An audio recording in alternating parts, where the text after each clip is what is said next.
So as you just mentioned, is this mic working? Yes, wonderful. So we had an amazing day all together, and actually I believe that there will be no transformation without courageous leaders. And here we are together. What is courage about? It's about the fortitude of heart, the strength of heart. And this is what matters. So we'll have a chance to hear a few of our stewards that will share with you, that will be our eyes and ears of what we have heard and worked together today. So without further ado, I'm going to ask Marcello, if you can join us, to be able to share what you have today. I'm not sure it's working properly, right? No, it's not working. It's kind of coming and going. But maybe someone can help us to fix it. Thank you. So I'm going to ask you. I'm going to ask you. I wasn't going to come on the stage, so thank you. Please. Yeah.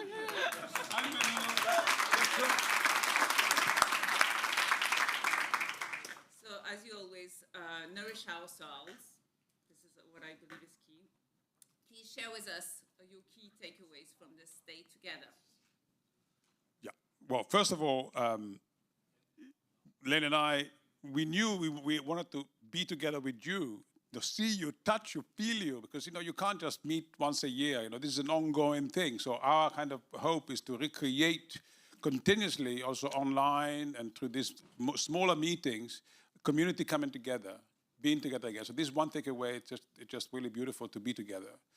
Second. Do. That's what I heard today at lunch. Remember that? It's not just about doing, it's about being together. Do. Yeah. Thank you for the mic. Second thing, I'm really happy that we are here at Nijrode. I mentioned earlier, I've been here the first time 30 years ago. It was one of my first meetings in the Netherlands. Having an Institute of Learning and a business school is so important.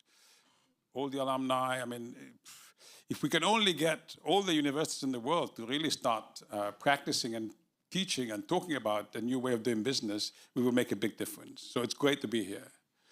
Third thing, everyone is amazing here, but some of the younger leaders are really super amazing. So I'm really happy, and I think Lynn and I have said it, maybe when we open the summit in Amsterdam, we just have 18 years old.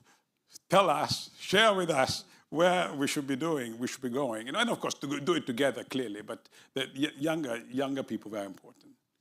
They give us a lot of hope, and today we've seen them very active. Thank you so much, Marcello, for sharing those few words with us. Thank you. So now I invite the stewards to share, to come with us on stage. So I'm going to ask Veronique Mistelli from the Mistelli Creative Agency. Please join us. Eric Ezzechielli, a lot of us Italian here, the co-founder of Nativa. Sean Russell, not only the founder of the Be Beauty Coalition, but also the founder of Scandinavisk. And please, Lisette, you're already there. Lisette Schuttmaker, thank you for joining us. Thank you. So, as you understood, the four of them are stewards of our movement, but they have been also very active today in our session. So please, I'm going to ask first the ladies, if it's okay with you. Lisette, could you please share with us, beyond the doobie-doobie-doo, because this is from you, what your key insight has been for the day?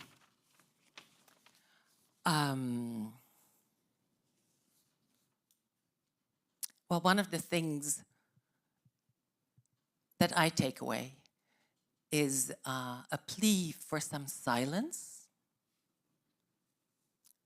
because when we are silent, we start to draw from a different source. I start to draw from a different source than when I just keep speaking.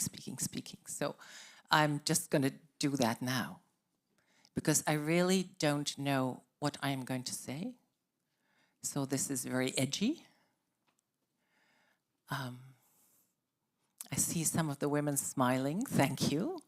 And I have been speaking today with many women, also because of what I said during on Thich Nhat Hanh. There's a very powerful call to action. Don't just sit there, do something. But he reversed it and said, don't just do something, sit there. So in our session about how to give further shape and form to the cooperative, there was a lot of calling for the heart, siding with the heart, to have a chair for young people, for animals, for nature, or the rest of nature, I would say, actually, and for silence. So Thank you. Thank you. Thank you. Veronique? Yes, I had a very interesting day. And actually, I think it started very well with the professor here from Nijrode, Annemiek Robeek, who pointed out that all the changements we have to make is with vision and strategy and collaboration and big and small businesses, collaboration, young people. And I really liked her approach. And I think I wasn't aware that Nijrode was this far in thinking. So it also gives me a very optimistic view on how young people are educated right now. And yeah, that was my biggest takeaway, actually. Thank you. So before we go forward to Eric, I would direct a question a little bit. You've seen the declaration. Eh? It's a nice document. You worked on it yourself from Nativa. So how do you think we should take that forward? Yeah, the declaration is very powerful, and it was co-created 2 years ago in Rome. And when you read it, you are almost overwhelmed by it. And I connect to something that made me reflect a lot today. Merit, the CEO of Albert Heijn, she said we are always focusing on the big steps, the big leaps, the big things, and the breakthroughs. But what really makes the difference, the huge difference, are the small and the micro steps. And also in this community, we really have the potential to create a new culture. And the culture is just the sum up, is the adding, is the addition of many, many, many micro things. And so what we have been exploring this afternoon is how to turn the pillars of the declaration, the commitment of the declaration, into micro actions we can take. And you already mentioned one, maybe starting our meetings or board meetings with 3 minutes of silence. This will be incredibly disruptive. Can you imagine, each of you in your respective companies or in every corporation to start and focusing for 2-3 minutes is a long time of silence and focusing on our intentions.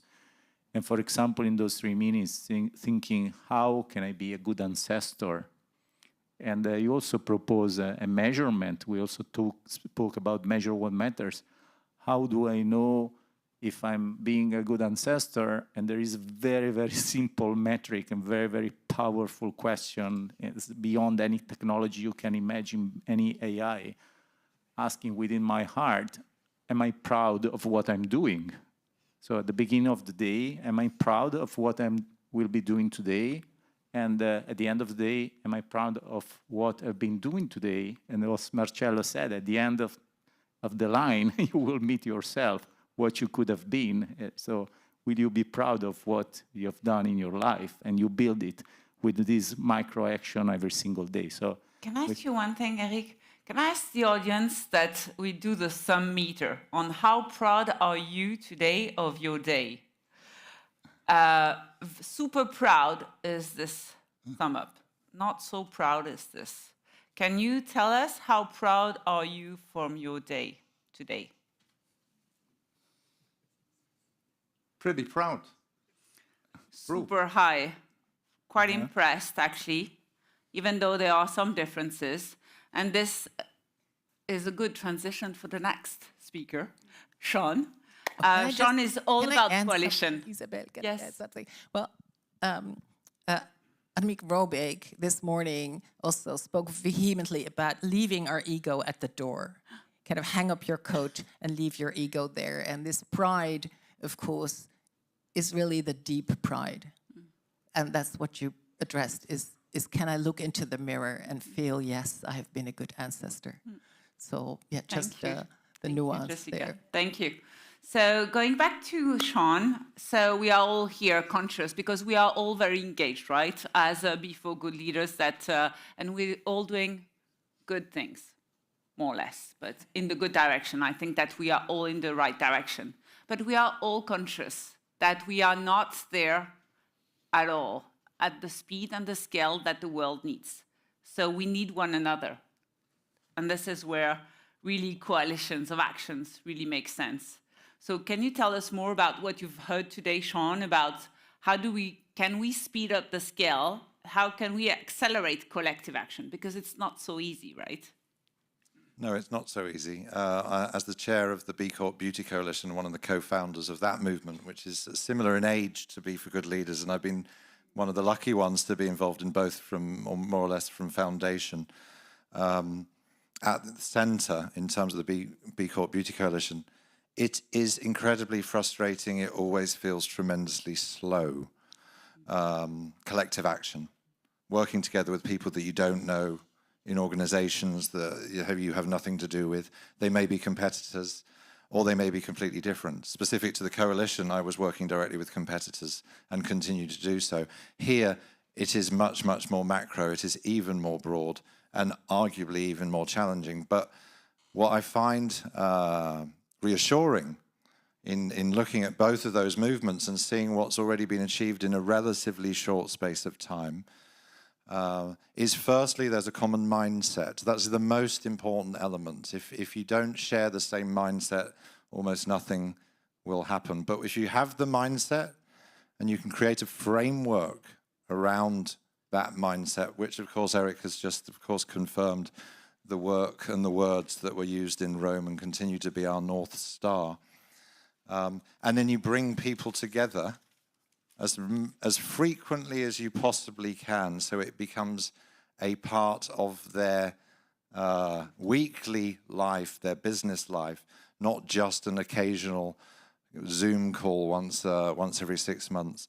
It becomes embedded in your DNA as a leader, and it gives that movement even more chance to work. This is the third time I've physically got together with the Be4 Good Leaders movement in just over 18 months, and for me, that is such an important element of making sure this movement will be the success it so deserves to be.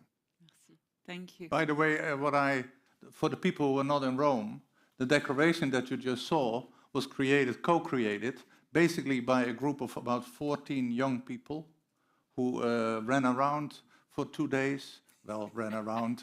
They looked around and they listened very carefully, and they together made a declaration that was very emotional when they presented it to the audience. You can imagine there were 600 people in a very big room, and they came there and they actually said, "Can we also do a speech?" So they didn't, because we said, well, we have some time to do the declaration quickly, and so they said, we also prepared a speech. That speech was even more impressive, I think, and then they presented. So this is not something that very few people created. This is 600 people created this declaration together, which makes it, I think, even stronger. And before we continue, we have always space for questions from the audience, and Isabel can see that on her laptop, but we also have you. So if you have questions, you want to interact, please go ahead. You don't have to be so silent as you all are. And that is, so if you have a question, if you want to join in, please let us know. If we see a question there, please, Isabel, if you see something, maybe there is nothing No question yet. And Please online, when you're online, don't hesitate. I have here, right here, your questions, so don't hesitate. A little bit, I go back while we wait. Oh, we have a question over there. I go there, that is my task. Isabel stays here. So I give you the microphone. Thank you. Yeah. And maybe you can say your name first. Yeah, I'm Catherine. I'm from Sanofi Consumer Healthcare. My question is actually for Sean. Just interested in the Beauty Coalition. And if you could share your experience about it and kind of what are the main outcomes of it so far. Right, how long have you got? Firstly, you need, it's almost like giving birth to a child. Firstly, you need to find the right partner or partners, the ones that share the same mindset. And secondly, you need to kind of agree on how that child is going to grow up.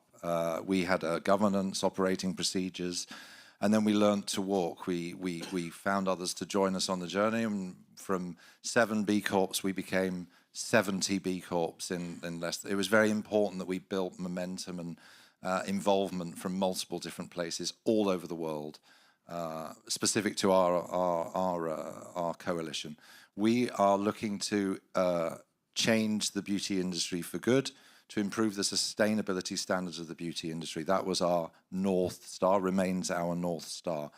And I think as a child, as you grow up, as you learn to walk, you also realize some of the expectations you had for the child at the beginning need to evolve as well.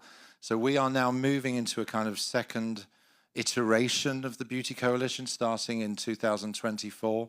We will move towards a fee-based, expectation-based membership structure that will set specific criteria on all members, but also benefits to members, whereas before it was more volunteerism, pro bono, and that was good to get things started. But if you want to professionalize and if you really want to influence an industry to change, then you also need to rethink some of your initial criteria. So I see us now moving to a kind of more professional structure, involving more larger companies as well as the small speedboats, if you will. We've also set high-level goals. We've defined criteria that we believe the beauty industry needs to implement, and we will implement ourselves. We will track our progress. We will publish our outcomes. Things like net zero, no microplastics, biodynamic, biodegradable packaging, those kinds of things that we will set as our North Star, declare publicly, and then also track our performance so the rest of the industry can also hopefully learn from it. It's not a walled garden. It's an open, inclusive, open source network, if you like. And how many people are currently in the coalition? More than 70 Beauty B Corps from all continents. Yeah. Yes. From all over the world. From all over the world, yeah. So yeah, which makes it quite hard to coordinate. And it could be replicable for other topics, right? Very much so, and we have, in fact, there's a gentleman in accountancy who's I spoke to in Amsterdam who has, I think, used our governance. We've been approached by fashion companies, transport, because we have created a framework which is not exclusive to beauty. It's actually just any industry could potentially use, and we're more than happy to share it with any organization that's asking themselves the question. I know Eric and I spoke in Amsterdam because you're doing something very similar in Italy, which we can also learn from. So, yeah, it's very much open source. Anyone is interested, we're happy to share. Yeah, good. Any other question from the audience? Yeah, I run again with my microphone. Go ahead. Thank you, Lane. And your name? Hi, I'm Jose Ignacio Morejon from Ecuador. It's a long way to come here, but it's always nice and nourishing and refreshing to hear what someone else already spoke about, and it's hope. My question to you guys is, we're creating a community, and it's a community built on trust. How do you see and understand this radical interdependence we have in our declaration? And how do you see this radical interdependence actually moving forward to a connected world in terms of, I see a lot of global north in this discussion. How do we connect it to the global south? Good question.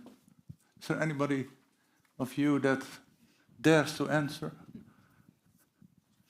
No, I give it to you. I think, I mean, going back to mindset, I mean, mindset is not exclusive to the global north, ultimately. I think people world over realize there's a need for change. As long as you can connect those mindsets, whether you're coming from the north or south, you should be able to make magic happen.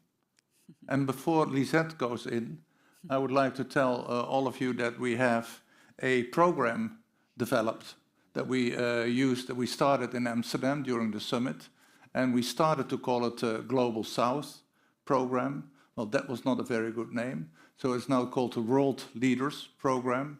And we actively help entrepreneurs from regions like Latin America, like Africa, like Asia Pacific, who want to join entrepreneurs, but who cannot fully pay everything. So they have to pay something, because otherwise we think they're not a real entrepreneur and they don't think there is a value. So, and last summit we had about 150 people through that program who attended, and it is a challenge. So all of you, so if you know people you think who come from Latin America, from Africa, and who should join, please let us know, because then we bring them into the program. It's not so easy to make a program like that. We thought everybody would run to us and want to join, but that is not so easy. So we need all the help we can get to bring them here. But Lisette, you're also... What am I going to say? You don't know anymore. I don't know yet, huh? But I think as humans, we're kind of, we're a bossy species. We boss the rest of nature around. And within humans, the North is quite bossy. And within the North, men are quite bossy. And so there's a lot of work for us, for women, for people of other parts of the world. I spoke to you from Malaysia, which was wonderful to hear about how things are happening in Asia. But building a community, you spoke also about building a community. I wanted to address that because I've long been involved with Findhorn, which was one of the first eco-villages. And so the eco-village movement, the global eco-village network, is a huge network. It used to be that if you wanted to start an eco-village, you had to go to Scotland. Now, if you want to start an eco-village in Senegal, there's a training around the corner because there's thousands of them. And they have a wonderful model that maybe we can also learn from as a cooperative. But for the radical interdependence, I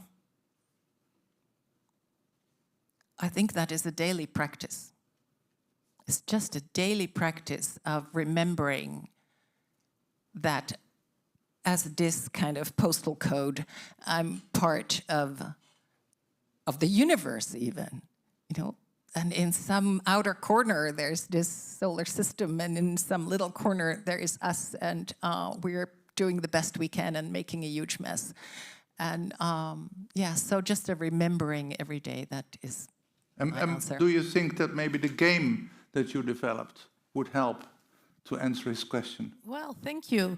Yes, well, that's another story, and it's also what happened in Rome when we were very inspired with a few creative agencies in Amsterdam.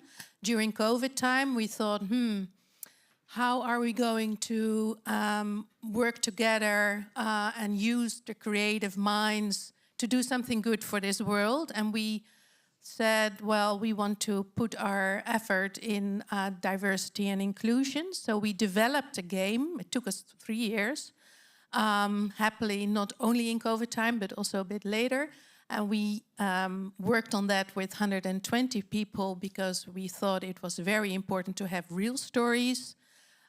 We played this game this morning, and I would like to thank Lane and Marcello that we could play it. And I do have a little present, Let's Play Equal, for Be for Good Leaders, to play it with your team, because I really think it's very useful. And we should all try to think about this, because it will help boards, but also teams, to kickstart the conversation about diversity and inclusion. So that was something actually we picked up from the summit, and we worked it out, and yeah. And does it need dozens of people, or can we play it over a Christmas dinner? Yes, you can play it over Christmas dinner, 4 to 8 people, and we played it this morning, and yeah, there were 20 people who played it, and I got a lot of enthusiastic reactions, so that's good. Yeah, so this whole movement of leaders is about action. So action is what we need, and also to be quiet, and that is so we combine that. But and the action, do, and that Scooby-Doo. That is the dog of. Oh, yeah. No, I thought about the Flintstones all of a sudden, and that is a long time ago. What I was going to ask, the action. You all picked up actions of today. What would be your most impressive action that you would like to share? That inspires all of us, that you think, wow, that's what I'm going to do too. So what is the, maybe Eric, you're thinking? Just want to segue a little bit about the coalitions, because... is that action-oriented?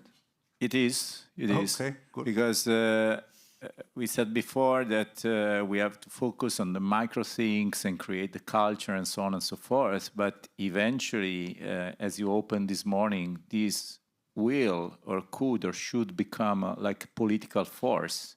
So creating a critical mass of people who have similar intentions, who share the mindset, who share the framework, and this is happening, for example, with the Beauty Coalition. And there is this other coalition, is written CO2 Coalition, and now it's gathering 90 businesses in Italy.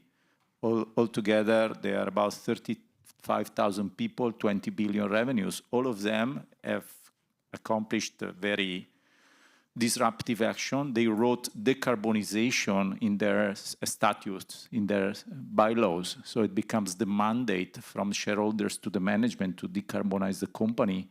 And this is like a case study on a global scale. We have no idea of, or we are not knowledgeable of other similar initiatives, and action could be to spread this out on a global scale, and having all the business on the planet, eventually making this compulsory, governments making it compulsory for businesses to write in the bylaws that they have to decarbonize, as well as producing profits, but make profit by decarbonizing themselves. So you start from a micro action, a company, and 2 companies, and 10 companies, and a global movement. And another action, once again, regarding becoming a political force, you know, that in 2016 in Italy, we introduced benefit corporations. Now there are more than 3,300. And the figures came out a few days ago. Collectively, if there was one single company, it would be the largest company in Italy, almost 200,000 people, almost 50 billion revenue. And given the rate of growth, this will become the largest, so to say, company in the country. So you can start with your own company, you create a seat. For example, going to your question, your original question, I deviated a little bit, but still it was about action. Really defining in the regulations of the company that there must be a seat in the board for someone who is under 25. This must be like mandatory for the company to operate. And someone today was commenting, sorry, I don't remember who, too much information today, that there are some big corporations that have already a board member, a board, entire board made of young people under 20, under 25, that consult with the normal board.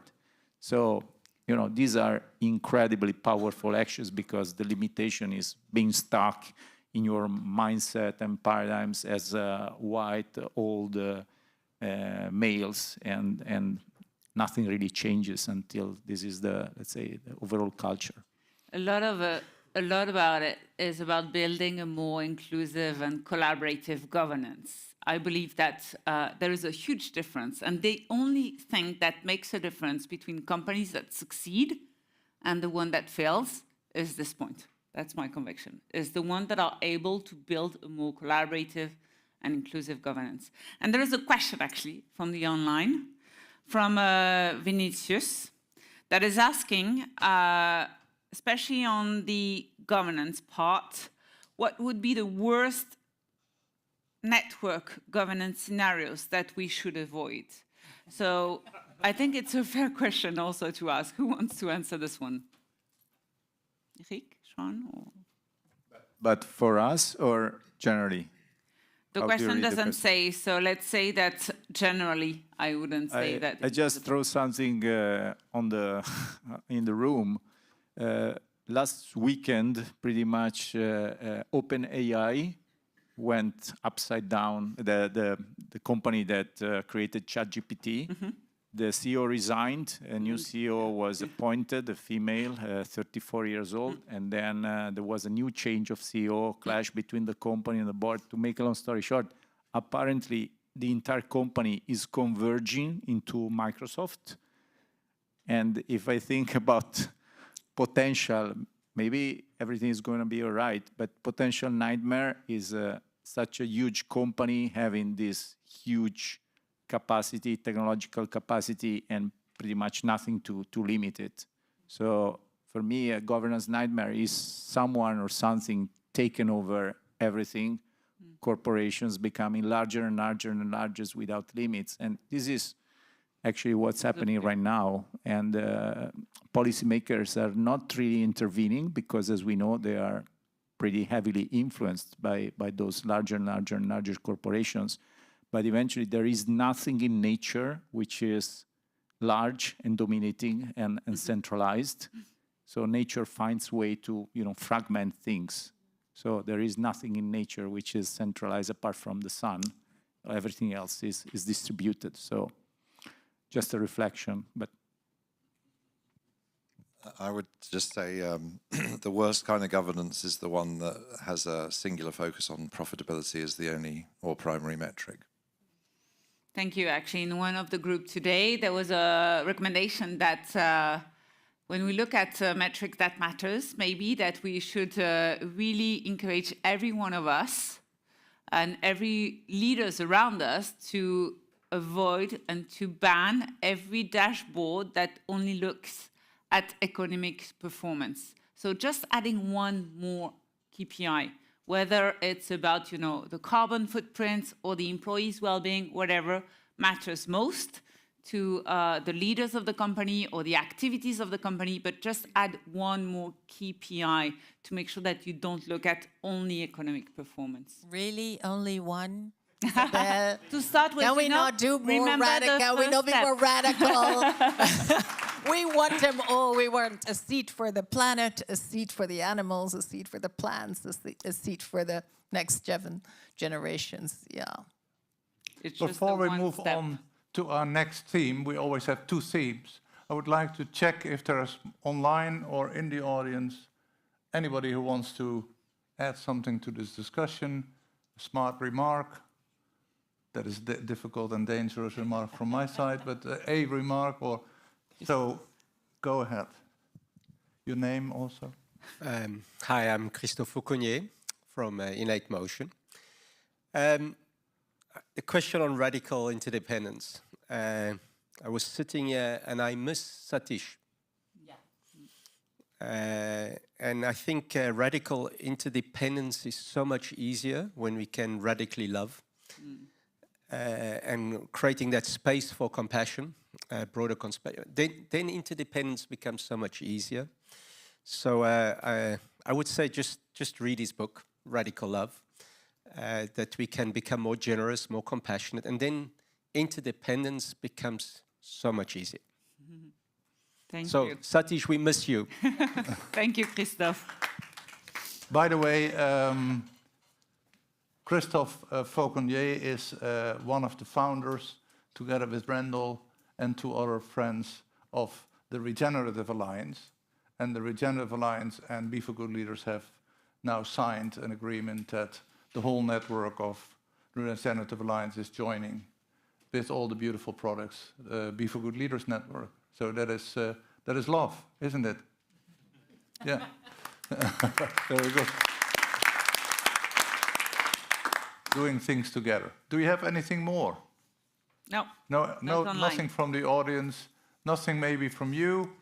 Okay, so that makes us ending this first session. As I said, we have always two themes.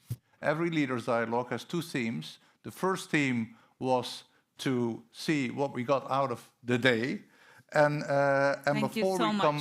Sorry. Thank you so much for the leaders and the stewards of this session. So thank you, Sean. Thank you, Lisette. Thank you, Veronique. And thank you, Eric. Thank you. Thank you.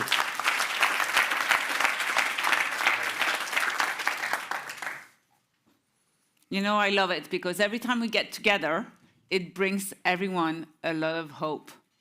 Not only because of actions, but because we know that no one can achieve that on its own. And sometimes the road is straight, but sometimes it's bumpy.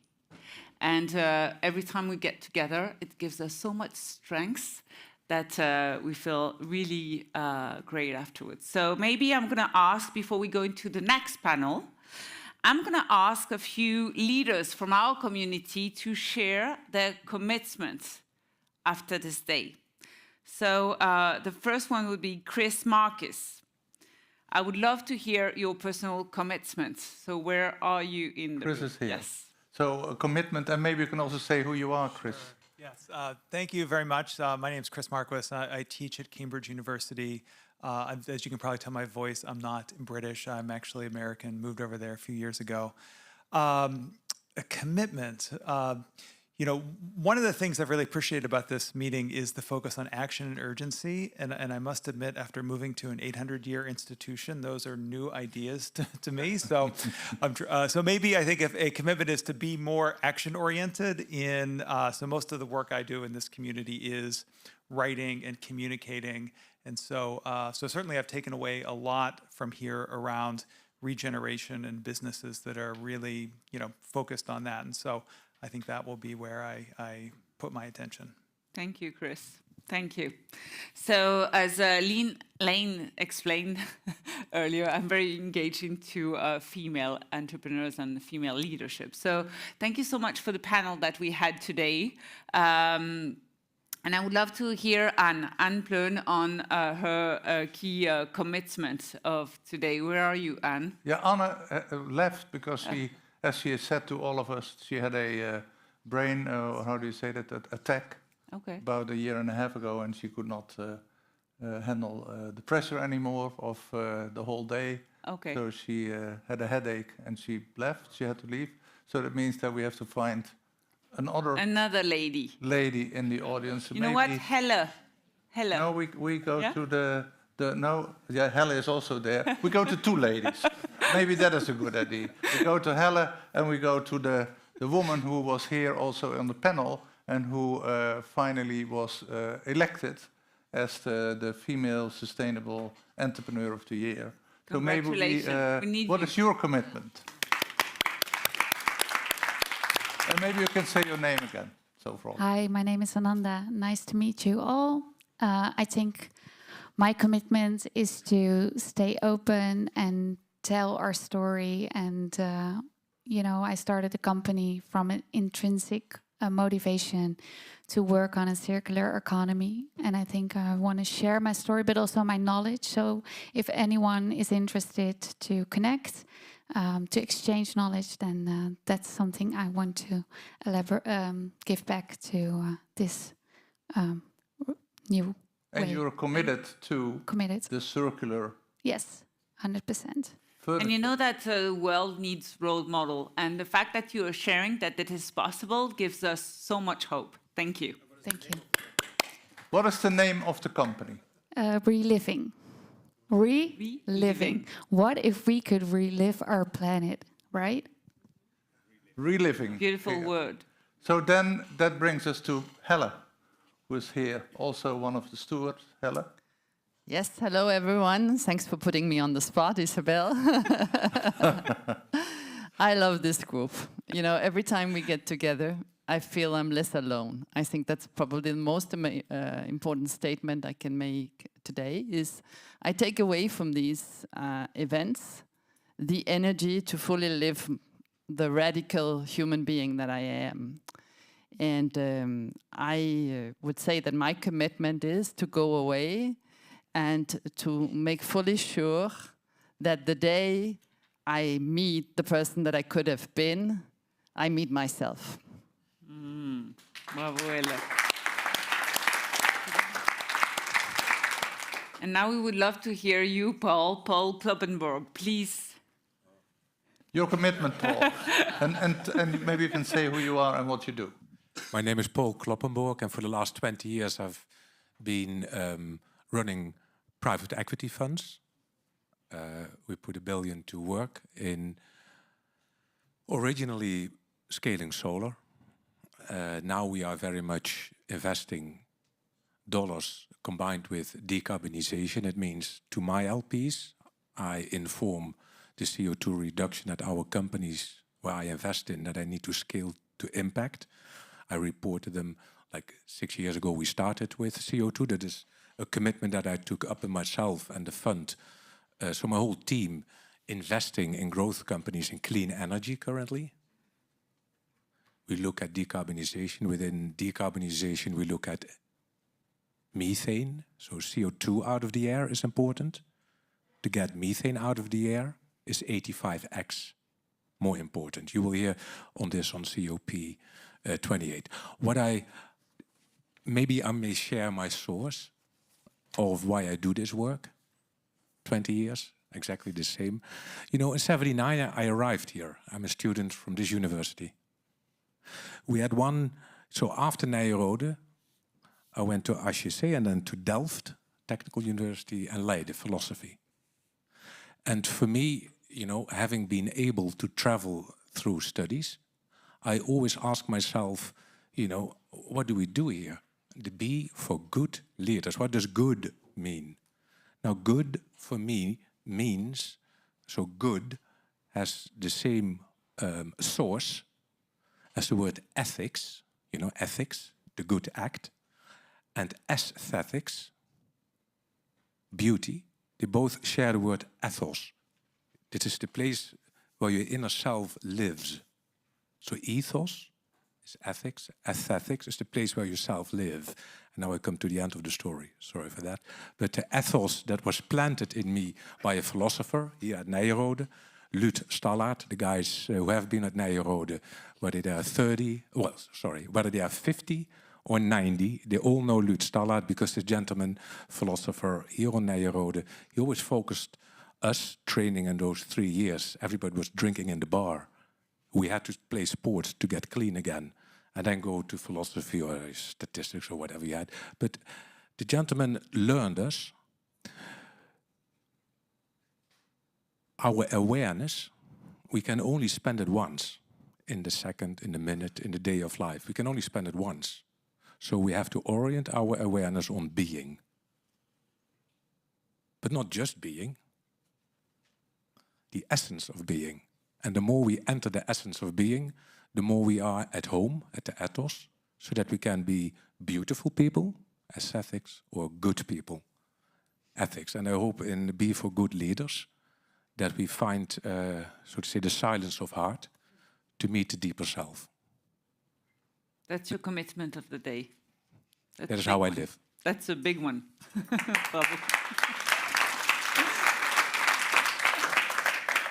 Thank you, Paul. Yeah, it is. You also have a good voice to explain that message. Because sometimes people have an ugly voice, but this was a very great voice. I'm not saying who has an ugly voice. You all have great voices, so don't worry about it. And that is, as I said You're earlier, the only one that can always say this type of things, you know? No, it's just a coincidence that things happen. We have 2 themes always. And the second theme of today is about innovation. So when we want to move forward, when we want to make an impact, we need innovation. You see many innovations, not only an innovation of the system, maybe also a technical innovation. And when we think about the track of the regenerative economy, building the regenerative economy, we have to explore how we can innovate for a sustainable future. You're in the middle of that, Paul, as well. And but before we dive into this topic, we quickly show a short video.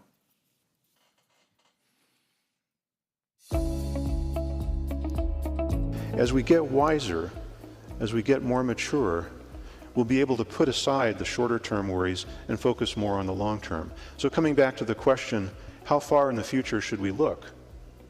The answer is, it depends on our sustainability index as a civilization.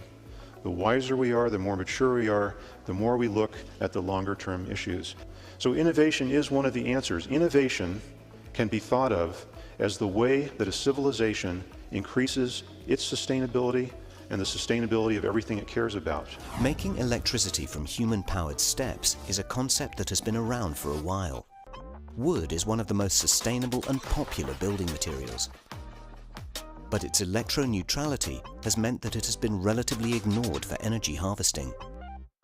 These scientists found a way to modify it with silicon and nanocrystals, relatively environmentally friendly procedures, making it triboelectric. It's super interesting times. And, everybody we talk to wants to talk about sustainability. They've all made pledges and commitments. They all have plans for the future, and some of them don't know how to get where they're going. But they all absolutely understand that the world is changing, that the world is warming up, that global warming is real, and that we all have a role to play. And so when they talk to Honeywell, they recognize us as a leader. They recognize us as a company with vast technologies and really interesting solutions, but they don't necessarily know what to ask for. And so that's kind of where we typically get started. Many of the problems facing us today have little to do with technology. We think of 1 billion people who have no electricity today, or the 1 billion people who lack adequate nutrition, or the 1 billion people who have too much nutrition. Those problems require primarily political and social innovation. Making affordable fashion sustainable is the goal of this global e-commerce brand. Everything is handmade to order in Spain and Portugal. Most importantly, they only make what is ordered, totally reducing unsold production waste. For every item ordered, they encourage you to resell something you no longer want. And about 3 years ago, after working with hundreds of startups and big companies, I made a discovery. It's not about money. It's not about who you know. It's not even about being in the right place at the right time. It is about discomfort. It's about embracing, not just accepting discomfort, even in actual emergency, to innovate. It's on the other side of that uneasiness, that pain, that anxiousness, even embarrassment, that breakthrough innovation is waiting. Similarly, Invest has created a set of modeling tools to evaluate the impact of investments in natural infrastructure in cities. The software models the links between nature and the well-being of populations, demonstrating the way investors can become allies to nature. They tell you that once you have a great new business idea, the very next thing you need to do is write a comprehensive business plan. A 30-page document complete with 5-year financial projections. Then, you raise investment from friends and family or outside investors. You build your product, and finally, when all is said and done, customers will run at you with open arms, all according to your plan. There's people laughing about this in the audience because I think they understand Mike Tyson's famous quote, "Everyone has a plan until they get punched in the face." In the business world, corporate chieftains will sometimes exhort their R&D staffs to only work on the projects that will succeed and not on the other projects. But that's like telling bettors at a racetrack, only bet on the horses that will win. It's an appealing strategy, but it's much easier said than done. So innovation is not only messy and inefficient, it's unpredictable. So we have now in our panel 3 people who are going to share with us innovation and the need for innovation building a regenerative economy. On the right hand of me, we have Christoph Grobel, who is the CEO of South Pole. Then I go to Frida Gormley, who is the founder and the owner, co-owner of the House of Hackney. Hackney is a neighborhood in London, as all of you maybe know, some of you maybe know. And Jessica Peters, who is the co-founder of the ESG Innovation Institute and also a professor, a teacher, a what? No, I will tell you all about Oh, later we talk about that later. But you are the chair of the Amsterdam Economic Board? From January. From January on, so I'm right there. So you're here, and again, before we start, the people in the audience, but also the people here, when you have a question, don't hesitate to jump into the discussion. Thank you, Lane. So I guess that we are all here because we believe in business as a force for good. But the reality is that we are all conscious that cities are playing a critical role. And actually for the last decade, I've been looking at C40 Cities Network. I've always been very inspired by what Amsterdam is doing, you know, being at the forefront of those cities, willing really to set policies and actions for the citizens to thrive. So I'm very curious about how do you make it happen in Amsterdam, even though I understand very well that the role will be from January on. Exactly. You probably have an opinion about how the city is moving forward. Yes. And yes, I'm not a professor. I'm just the director of executive education until a week ago. So now I'm in a transition phase between the last job at Nijrode and the ESG Innovation Institute and the Amsterdam Economic Board as from January. And I think to answer your question, this transition phase is quite important to me as a person. Like, we are here today as Be for Good leaders. So it's about your leadership. And you were telling about a program you're building, also for people and entrepreneurs in Africa and other places. And I think we should also do it the other way around, because there's so much wisdom at those places. So last Saturday, I just returned from a wilderness leadership trail in South Africa. And what I learned there was really transformative, and I will take it with me also in my next role. And I think I learned 3 things there. The first is to really sense and immerse, to really feel that you are walking there and that you're interconnected with all the people around you, all the animals around you, and just being there, walking on the earth, looking at the stars. You're part of a bigger whole. And that was one of the, kind of a key feelings that I take with me. The second is to envision a desirable future and to take responsibility. Like, all the things that happen in nature have to do with respect. All the parts of nature, they interact with each other and they respect each other's role. So I think that is a very important thing to also extract further, that if we want to have policies for cities, that we listen to all voices, the voices of nature. It was already been said before this day, but also the voices of the next generation, but also the voices of the one that's not here today, like how we are sitting here. We're quite a privileged group. So does this mean that on your board, as of Jan or further, you will invite to your board the voice of the next generation? Or well, actually, in the Amsterdam Economic Board, there is already a young board. So I think it is important to organize it. Not just say it, I'm going to listen. No, you have to organize it. So you were just asking the last panel about governance. And I think this is a very important one. Not just talk about it, but really organize it, that the young boards get a voice.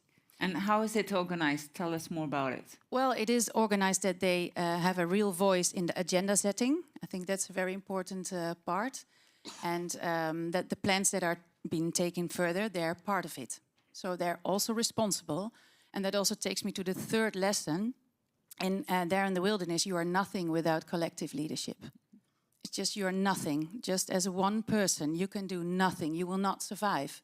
But sometimes we forget, and we think we can do it on our own. But I think that is also the lesson from today, that real connection, to really make real connection with others. And you were asking about the key takeaways. Well, you can talk about content, but I think it is about key connections, to make new connections and make things happen. Thank you, Jessica. Thank you. That a question that I have to Frida and to both Frida and Christoph has to do with your businesses. And we are in the middle of great transformations. And you and your companies too. You're both building a company. And what are the main challenges and obstacles you see? And how do you solve that? So maybe we start with you, Frida. So hello, everyone. My name is Frida, and I'm a co-founder of a British B Corp brand called House of Hackney. Myself and my husband, we set it up in our house in Hackney about 12 years ago. We wanted to create a brand back then that served people and planet. So from very early on, the ideas of sustainability were baked into our foundation. Nature is our design muse, so we design and create products that are inspired by the natural world and bring the natural world into our home. So we felt we couldn't, just take this endless inspiration from nature without actually advocating for nature. So I would say it's been very much a rise in consciousness over those 12 years. As we've learned more, we've put more into practice. We were, quite early on, on paper, a very pioneering sustainability company. We very much, we protected ancient woodland with every order, but we realized quite early on actually just sustaining wasn't enough. And I remember around just after COVID or during lockdown, I picked up a book by E.F. Schumacher, a book called Small is Beautiful. And I started really learning about what was quite new to me, and this new economy called a regenerative economy. And it really spoke volumes to us. Just the idea of actually really using our businesses as a force for good. So we became students of regenerative economy, and we then introduced it into our company. We put our senior leadership team on a course of studying regenerative economy, and we've very much over the past 2 years been students of it, but we've been actively applying it. So it's changed everything. It's been very much, like we've basically pulled up the car bonnet of the business, and we've sort of really started looking at everything through this new lens. We've read sort of like so many books on the subjects, and there's some brilliant books. But maybe it is helpful for the audience to know what do you sell? What do you sell? And when you say we implemented it in our practice, maybe you can give an example. Yeah. How you did that? Yeah. Well, so we create home interiors products. So when we created the brand 12 years ago, the idea was because we lived in London, we had very little access to outdoor space, and we wanted to bring nature into our home in an urban setting. So we're very much we created these nature-inspired prints. Wallpaper is one of our biggest categories, and soft furnishings. So yeah, that's kind of the product. We've been on a big journey of actually looking at our with regards to our materials. This year, we've recently started using mycelium in our products. So that in itself is on our regenerative roadmap of looking at new materials. But in terms of sort of how we've applied, or how we're starting to apply regenerative principles, and I think the word regeneration is used a lot. I think before we regenerate, we need to learn to restore. But it has changed everything. We've sort of, we now see, well, a big part of it was we can't do this by ourselves. We have a team of about 50 people across our UK and US office. And we very much wanted to, educate our team, and actually allow them be ambassadors of this movement, not just within our own company, but they could actually do it externally as well, because we kind of need everyone to use their circle of influence to inspire this very important movement. So little things like we started educating them, bringing in, experts on nature-based themes. We allowed them more time in nature. We put in a time in nature policy. We were actually one of the first. What is it? Time to nature policy. Yeah, well, we have a few things. We've been running a 4-day week for about the past 4 years. So we're very inspired by nature and how it actually organizes itself. Its living systems, working to our circadian rhythms, sort of, having permission to actually use them in our organization. So we have, for 5 months of the year, we run a 4-day week where people have Fridays off in nature. And then in the winter months, we run what's called winter hours. It's a 4 o'clock finish, so people can go home and bed in basically. So yeah, we started looking at kind of, corporate activism, using our creativity. We're quite a creative brand. And really, looking at how we can use our platforms to engage our audience with this, regeneration. Amazing. And if I can pick it up there, if you don't mind, Frida, because you talk about nature and everything you do turns around nature, brings me basically to Christoph and about what your company does. And maybe you can tell us a little bit about that and the challenges that you have. Thanks a lot, Leen. My name is Christoph, and I'm one of the co-founders and the chairman of Southpol. Actually, not the CEO, to be precise. So Southpol has about 1,000 employees, or 1,100 roughly, and the only goal of the company is the fight against climate change. And we do this in two main business lines. One is we help corporates on their sustainability journey. We help Nestle or L'Oreal to clean up their supply chains. We help them calculating climate risk. We do the strategies. We help them on switching towards 100% renewable, everything up to communications. And the other business line is helping financing projects that reduce emissions or avoid emissions or absorb emissions. This is where we are originally coming from. This was the first thing we set up. And these are projects, since you mentioned it, Paul, for example, in the methane sector. So we had a framework agreement in the early years of Southpol already on 20 million euro with the Austrian government. On behalf of the Austrian government, we helped setting up projects in Thailand in the starch industry, reducing methane, paid by the Austrian government. So this is what we're doing. And the challenges that we are facing are that we have to reshape a part of our industry. In the big scheme of things, the world needs about 600 billion to $1 trillion per annum from the private sector into these type of projects that avoid emissions or reduce emissions, mostly in developing countries, by 2030. So 600 billion to $1 trillion per annum by 2030. It's a huge amount of money.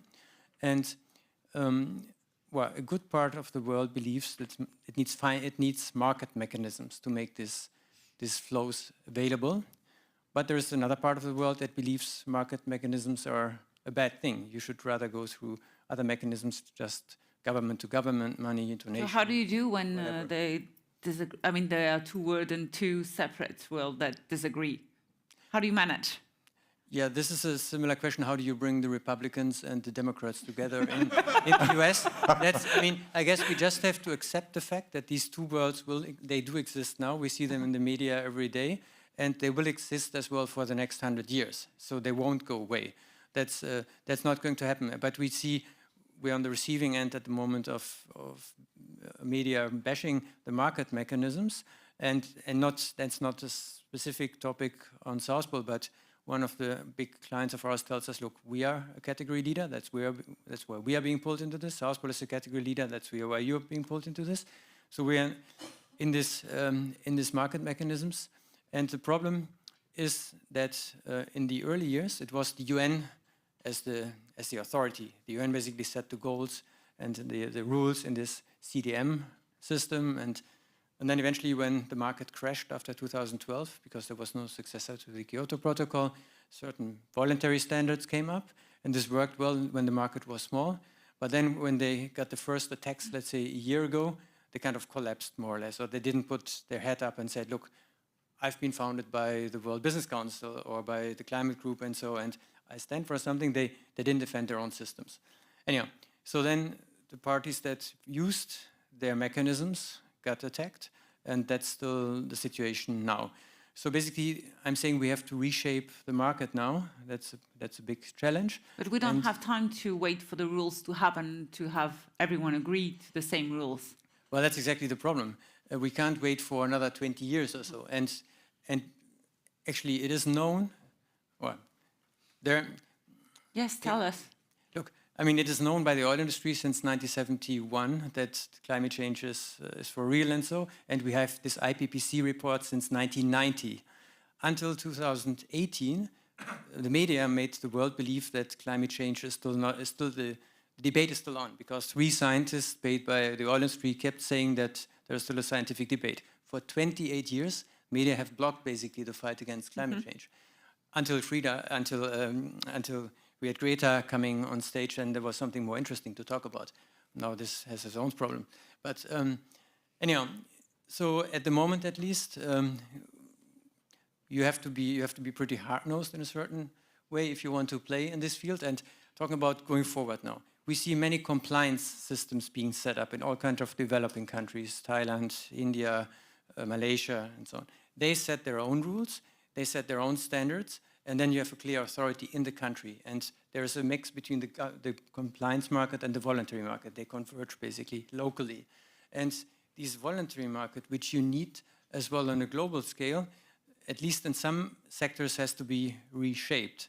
For example, Bloomberg says it needs 130 billion per annum by 2030 just to avoid further deforestation. This money somehow has to flow.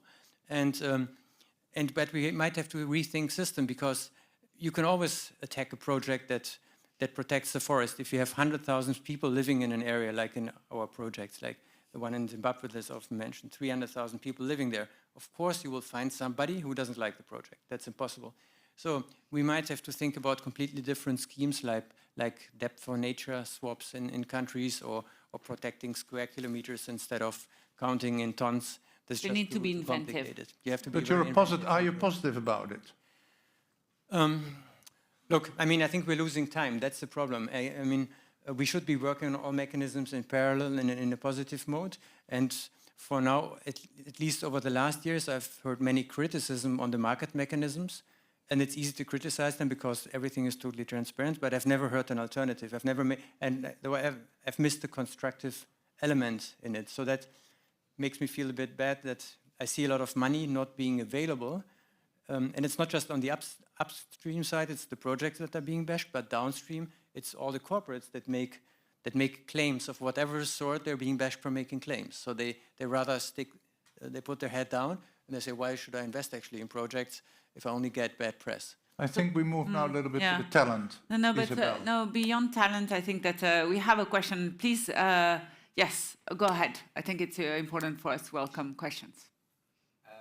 So I was wondering, you talked about like the media bashing, and I know Followed Money recently published. We have to do this, otherwise people don't hear it.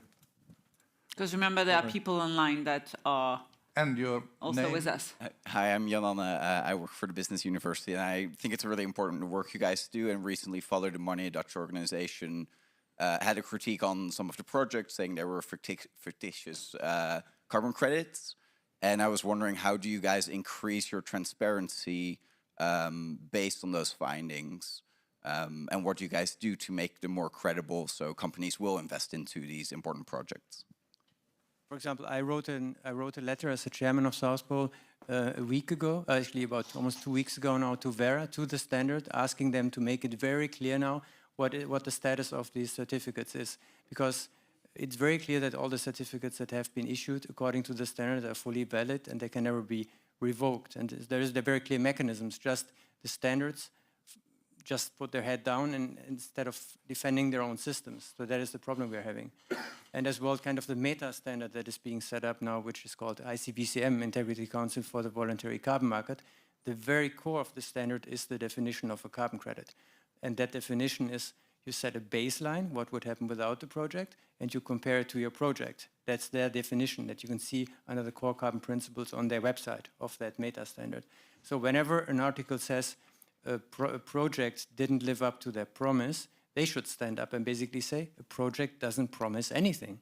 The way this carbon market works is you create a convention with a standard on how to calculate carbon, and then every year again you have to prove what's happening, and then you get the certificates. On hindsight, it's not the donation world where you promise to drill so many boreholes for water, and then you only drill half of them.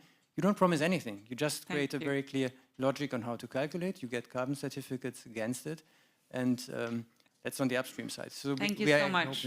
Thank you. So I think it's about also, I think that everybody expects more transparency about what we do and how we do things. A question that I really want to ask you is that we are all here because we are part of this Be For Good Leaders movement. So it's all about leadership, right? As you rightly expressed so.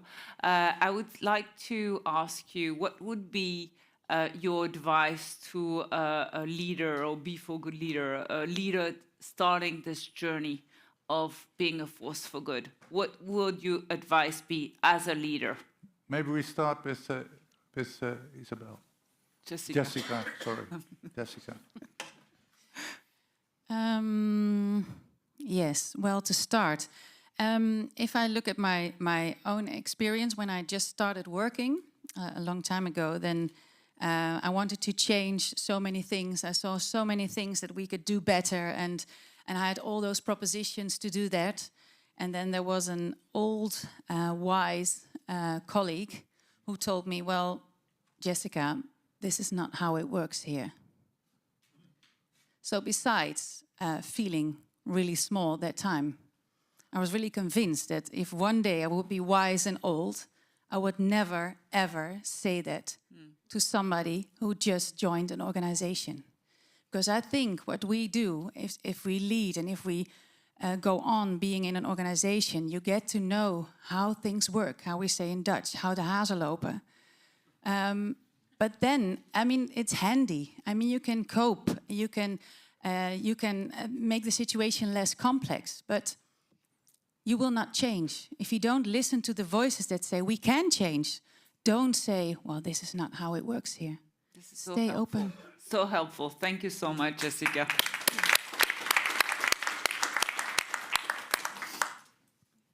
I think I heard quite an optimistic statistic earlier on, which was it only takes 15%. If we 10%, I 10%, checked it up.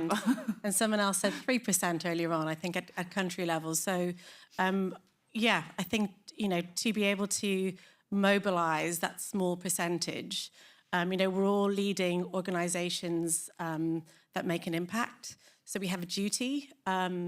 So, yeah, I think personally, I feel staying connected to nature is very important, both for myself, because we need to ensure that we're considering nature in our actions, and we really want to allow our team to experience that as well. And I think if they're connected to nature, they can really consider nature in their decision making.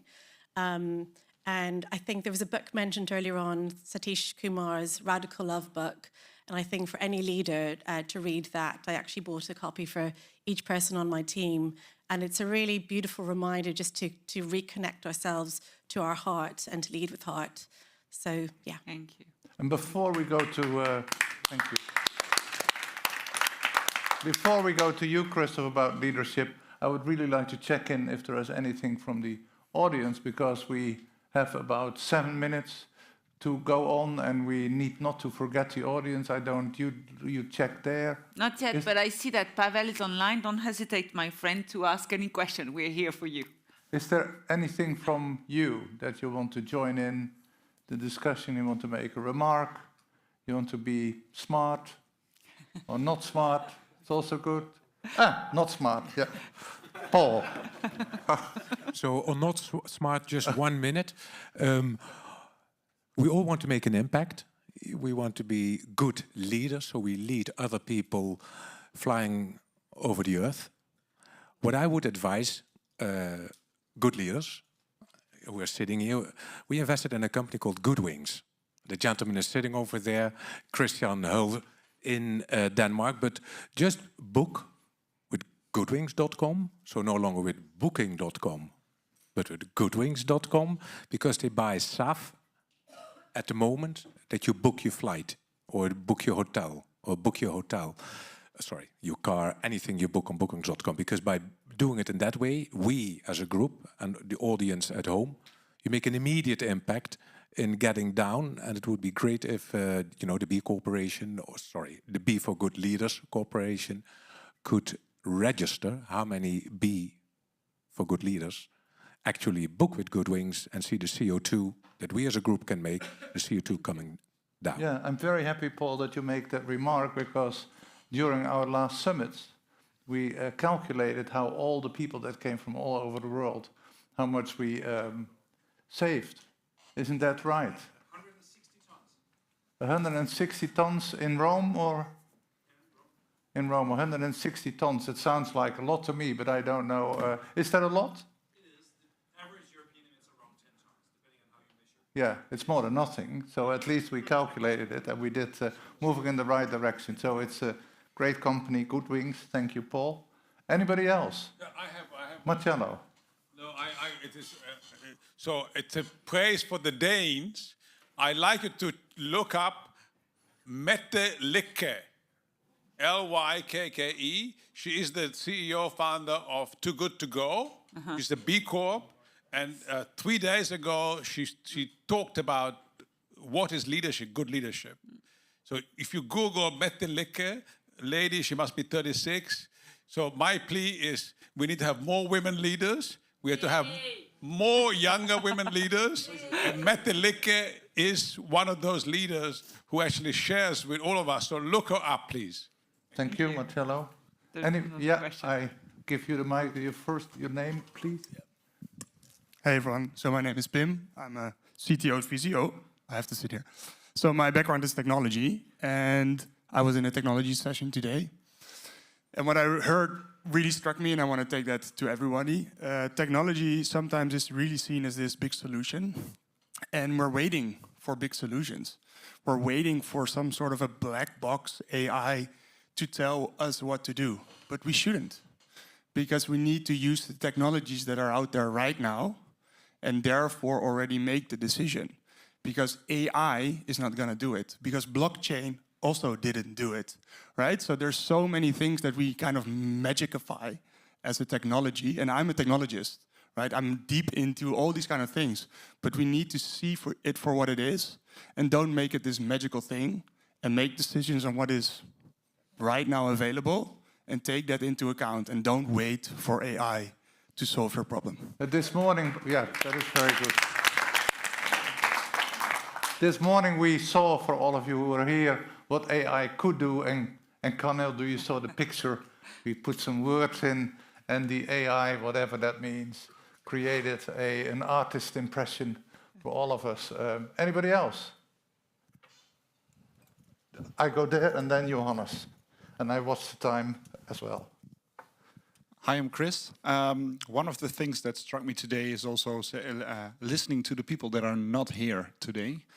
And I have been speaking for the past 2 months to a lot of people on sustainability, but there is a very big group of people that say, hey, I have the feeling that I'm stuck in a system. It's the old system, and I want to move towards the new system, but I don't know how. And maybe it's also a question for Jessica, starting from January. What can we do to help these people?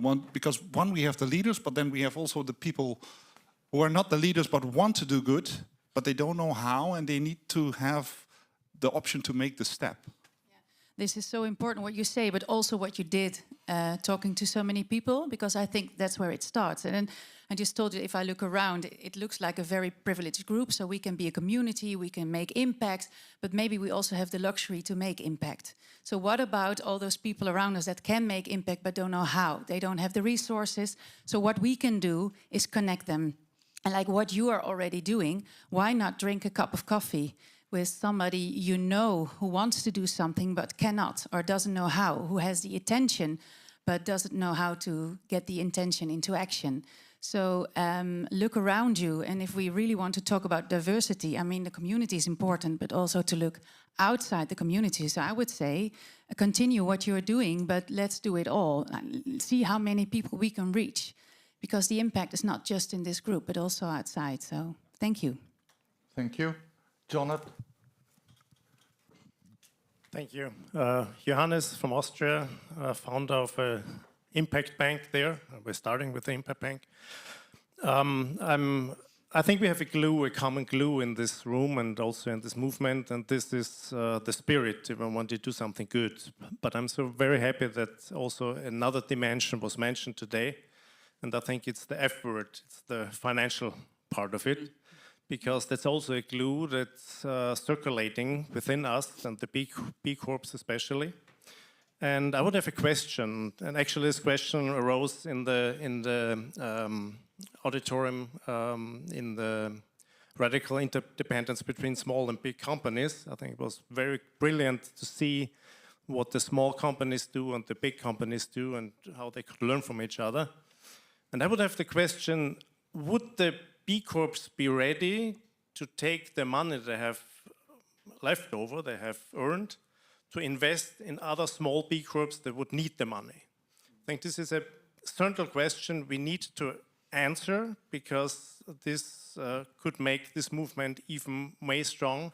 We also heard 95% of the money in the world is a little bit ignorant, only 5% is impact-orientated.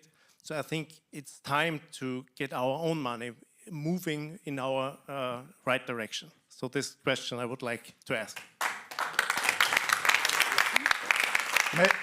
Maybe we can, also with the eye on the time, we can ask you as a B Corp to give a view on the question of Johannes. I mean, I definitely think it's a very good idea, and I think we had a similar debate in Rome already. I think we even made a similar proposal to you, so I could totally subscribe to that. Yeah, you made a proposal. I made the same suggestion as to the group when we were sitting in Rome. And actually, I can answer that a little bit more maybe than you. We are going to announce several big things, several big funds at the upcoming summit that answer your question. And then we're talking about hundreds of millions of euros that we can bring to the companies, not only B Corps, the companies that want to move in the right direction. And that because we are aiming at people and not at companies. So that is, and if you permit me, Isabel, that brings us to the end of that I am going to close. Is that, or do you have something? Yes, no, I just wanted to say that I really enjoyed co-hosting with you. And remember that listen to your inner voice whenever you take decision and step back and align heads and hearts in every step you take. Thank you. Thank you, Isabel. And before we close, I have to share some of the next events with you that we have. We have a community platform that we launched today, this morning, to all of the people here at the University of Nyenrode, where you can go and you can chat and you can meet other people. And then we have the upcoming summit 2024, the 23rd and the 24th of 2024. And this morning I spoke to somebody who said, I would like to register. We have not started selling, but we have about 200 people who have already subscribed for the summit. It was sold out this year, so hurry up, I have to say, as a commercial remark. And I would like to show you a short video of the summit. Our world needs radical solutions to build a better regenerative economy. The talking is over. We need action now, from businesses embracing radical interdependence with an eye on future generations, while taking a stand for the common good and using finance as a catalyst to move to long-term shared value creation. B for Good Leaders is building this international community of businesses. Over 1,500 business leaders from all over the globe will come together on our Summit of 2024 to take and define action, building a new regenerative economy. After successful summits in Rome and Amsterdam, we are on a roll with over 30,000 leaders in our community. Register now for the next summit on May the 23rd and 24th, 2024 in Amsterdam. Join us in defining the action the world needs. So, we have come to the end of this 8 Leaders Dialogue. And I would like to thank, first of all, the table guests that we had. Veronique, Sean, Lisette, Frida, Eric, yes, Jessica, Isabel, and it says John. But John, Big John, was going to be here from the spa. He fell down the stairs. So he is, unfortunately, you couldn't make it. He's big, so it's a big fall. And that is down the stairs. And, of course, Christoph. And especially I would like to also thank Nyenrode Business University, because they hosted us here today, a phenomenal partner that also is on their way to become a B Corp. And finally, I would like to thank all of you and the people that have been following us online Hope to see you again 2 months from now in the next Leaders Dialogue. And for now, be inspired.